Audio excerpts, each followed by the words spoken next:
Hello and welcome to the Financial Room. I'm your host once again, Natasha Bridgmohan, President of the Bridge Group of Companies and your local mortgage broker with Monarch Mortgages via Mortgage Intelligence.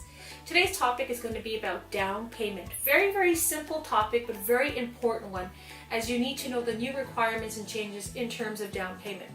So if you're buying a home, whether you're a first-time home buyer or you're a repeat buyer, down payment has two different definitions and two different parts to it. So the money that you put towards the purchase price is also considered down payment.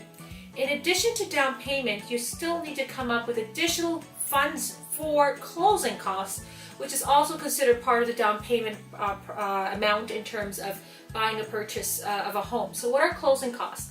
Closing costs are separate and total different from the down payment that you'll be putting, if I may say, against your home. So if you buy a house for $100,000 and your down payment is 10%, you'll be putting down 10% or $10,000 towards the purchase of that home.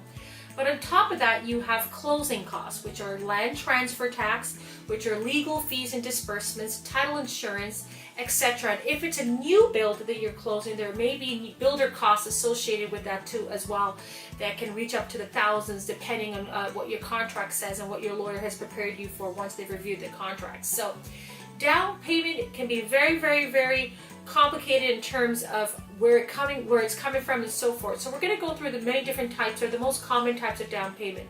So the most traditional type of down payment is money from your bank account, your savings. That type of money has to be sitting in your bank account or locked into a GIC or a tax-free savings account or your checking account or savings account for more than 3 months. It has to be accumulated per banking down payment regulations or underwriting policies. If you have down payment coming from investments such as mutual funds, stock market, bonds, and so forth, that also has to be accumulated in your investment statements for 3 months and be able to be liquidated. So that's another way of obtaining down payment traditional sources. Another way for down payment is your RSPs. So RSPs can be used as first-time home buyers.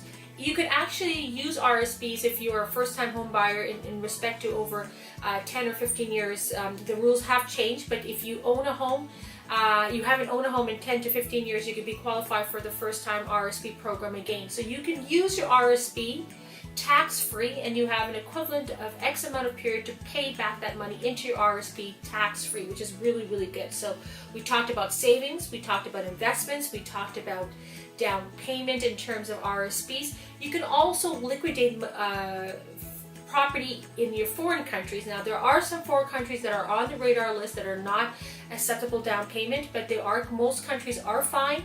So if you are selling a property in your foreign native land, you're able to take those funds from the sales proceeds and bring it and apply to your home for the new purchase as down payment. You can also obtain gifted funds. So gifted funds are very good too as well, but they're only accepted by immediate family members. So proof of that will be a signed gift letter and the funds in your account on or before the closing date, depending on the bank and the legal requirement that they have scheduled in your mortgage.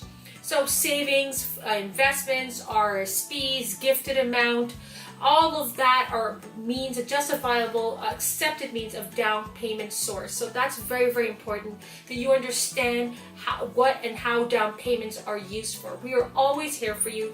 You can visit us at www.nbmortgageteam.com. Call me directly at 1-866-553-7467. If you have any questions regarding down payment, please don't hesitate to call us. We'll be more interested in helping you educate yourself in terms of learning how to become mortgage free faster. Thank you for your time once again, and see you again next week. Take care.